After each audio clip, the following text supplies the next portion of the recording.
Welcome to Unfiltered Hummingbird. I am your host, Camellia. Hey, we're going to unpack some questions, interview some guests, have a little fun together. Come on, let's get to it.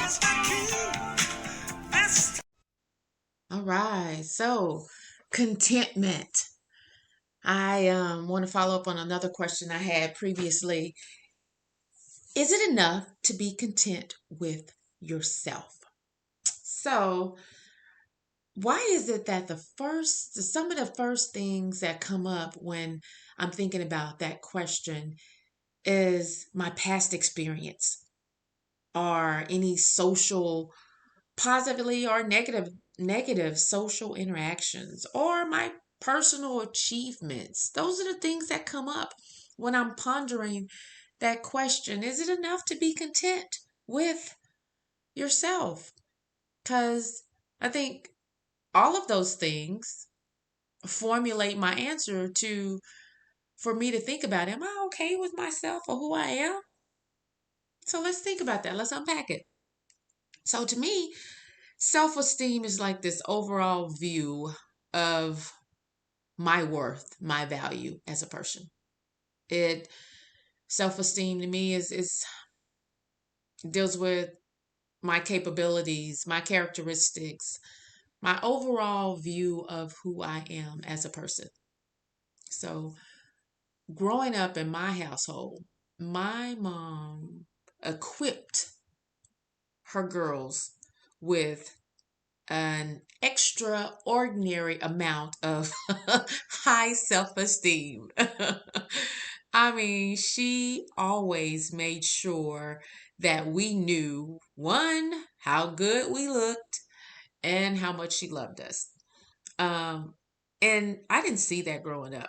But now, as a grown woman, I really do appreciate it because I have had the opportunity to become friends with some people who did not grow up in a household like that, and they struggle with having a high sense of self-esteem for themselves.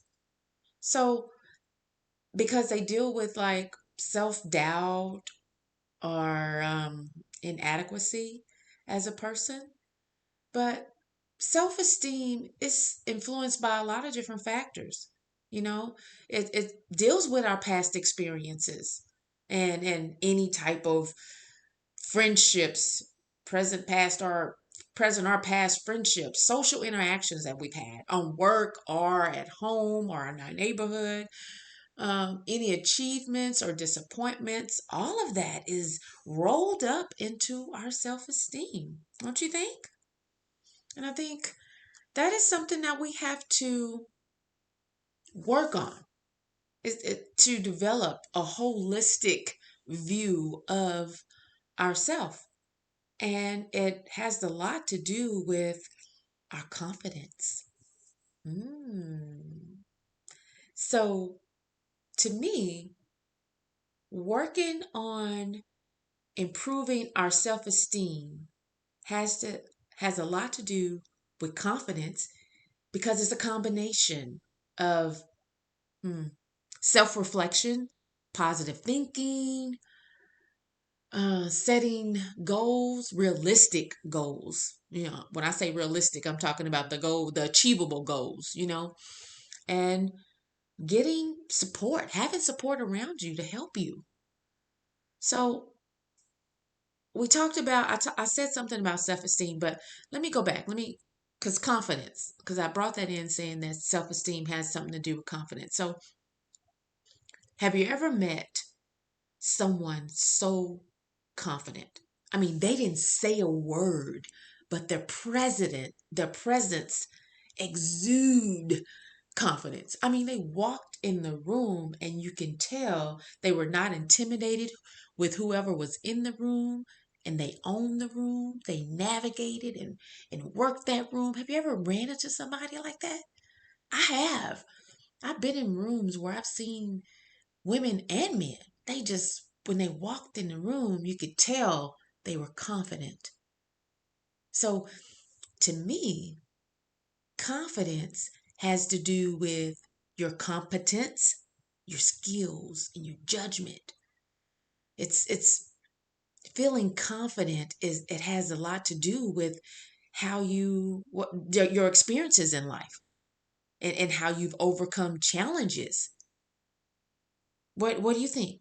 I mean, I would love to hear your opinion about this as well, because I think you need both. I think you need self-esteem and confidence in order to improve your self-esteem. So, self-esteem to me, let's get back to it. Self-esteem, I think it's a journey. And I think when I say, and when I, why I say a journey is because I think it changes depending on your season in life. If you're single, married, pregnant, with a job, without a job, I think that all has something to do with your self-esteem at that moment in that season in your life.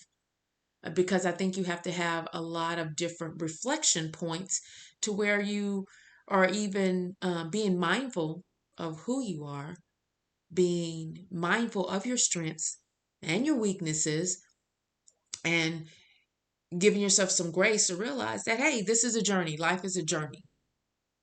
And allow yourself time to recover and to improve. And while you're allowing yourself some time to improve and to build that self esteem, it's practical things that we can do, you know?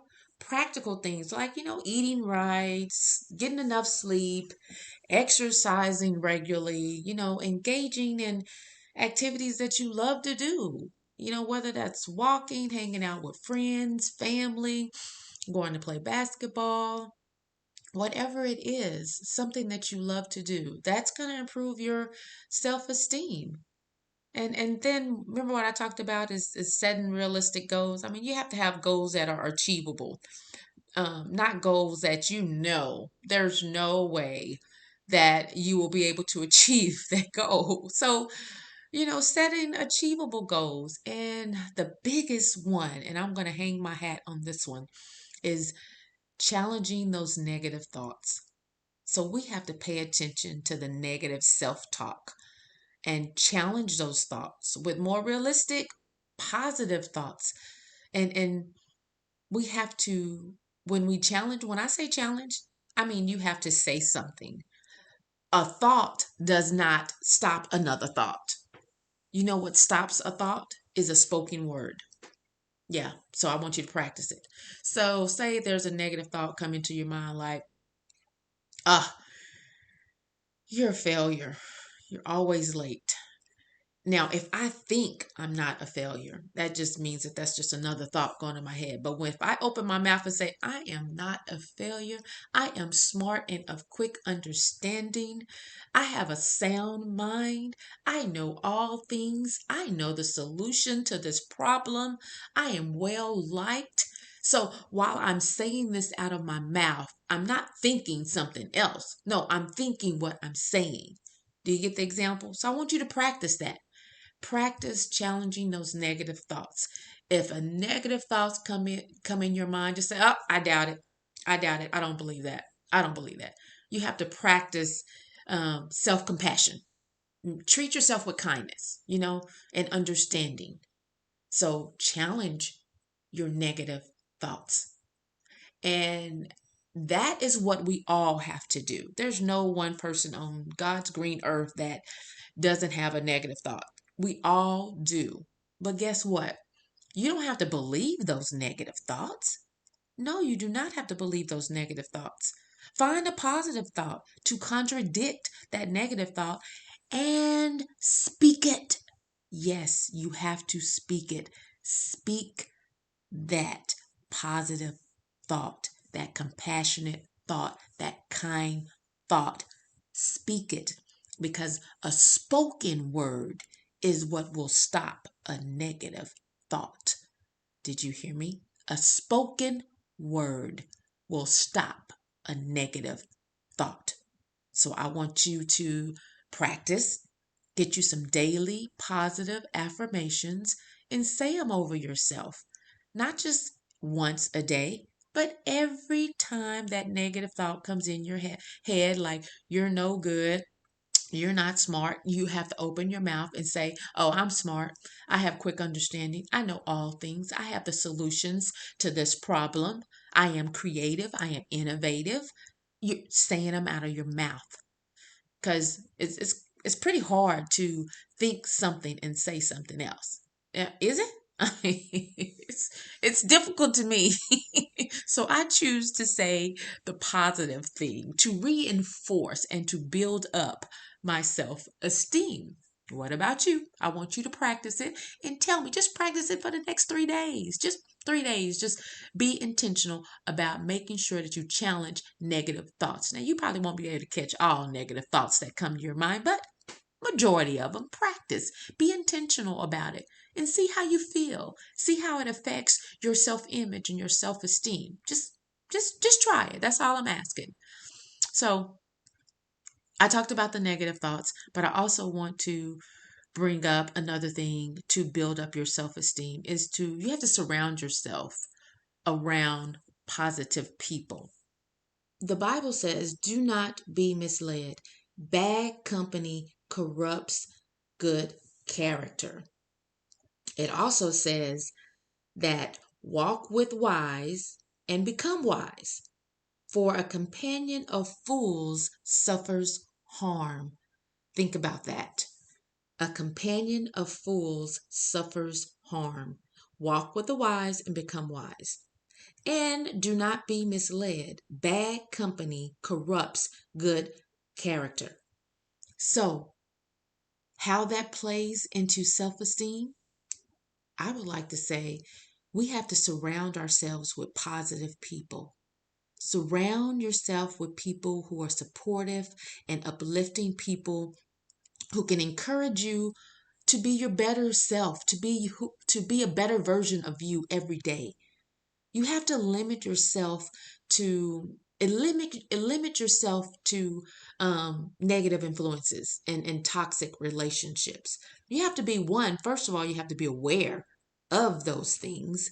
But then you also have to limit yourself. You can't hang around um, people who are negative and toxic and think it will not affect you. Wrong. It will.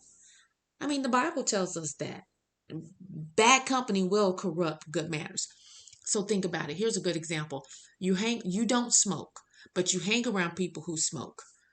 Over time, you're going to get used to that smoke, and that smoke smell is going to be it's going to be comfortable to you, and you just might pick up a cigarette or two because that's all you're around. And it becomes a bigger influence than what your values are. So if you have a value, your core value is that you don't want to smoke and you don't like the smell of it, then you're not going to be around a lot of smoke filled areas. Now I'm not saying don't be friends with people who smoke. No, I'm not saying that. I'm saying that you have to limit yourself. And with that example, I'm saying that surround yourself with positive, uplifting people. So if you want to go somewhere, if you have a goal, a realistic goal in mind of where you want to go, and you have a friend or you have a circle, a network, a tribe of people that you have access to, and they're doing the things you want to do, those are the people that you want to hang around, right? That's where you want to glean from. And that's where you want their habits to influence your habits, if they're good habits, right? Take the good habits. That's why you surround yourself and immerse yourself in the things that are good and uplifting because I think it does impact or influence our self-esteem of ourselves. So one other thing, learn from your setbacks, learn from your mistakes. Think of, I read a book a long time ago. It's Failing Forward. And I think we have to learn from our failures. They become opportunities. That's why I want to look at them as. Look at your failures as opportunities. They're opportunities to grow, um, opportunities to see what went wrong and do something different. an opportunity to learn. I think the failures make us resilient, right? You become resilient because it forms this fortitude in you that you're like, oh, wait a minute. I'm okay. Got it wrong that time. Let me try this way. It's a lot of pivoting and course correction. So be be good to yourself to be able to learn from your mistakes and your setbacks.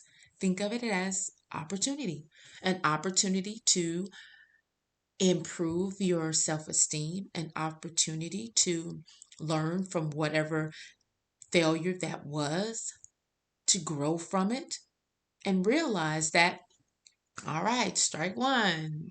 And don't give yourself three strikes. Just keep going. Keep going until you get success in it. I think the more you continue to do it, you chop this tree down, you keep on going, that it will develop this resilience in you. And that resilience, I think resilience is a key to confidence. I really do. Because you start seeing that, oh, wait a minute. Okay. Okay. I'm good. I'm good with this, right? This confidence, then the same example I gave at the beginning when I talked about, have you seen somebody come in a room and their presence just exuded confidence? Guess what? That could be you. That could be you. The more practice, the more opportunities you give yourself to learn from failures and being kind to yourself, it could be you because it will build your confidence because it's practice, right? And you keep giving yourself practice confidence. And anytime that you overcome a challenge, I think it improves your confidence. So how about that? Self-esteem and confidence.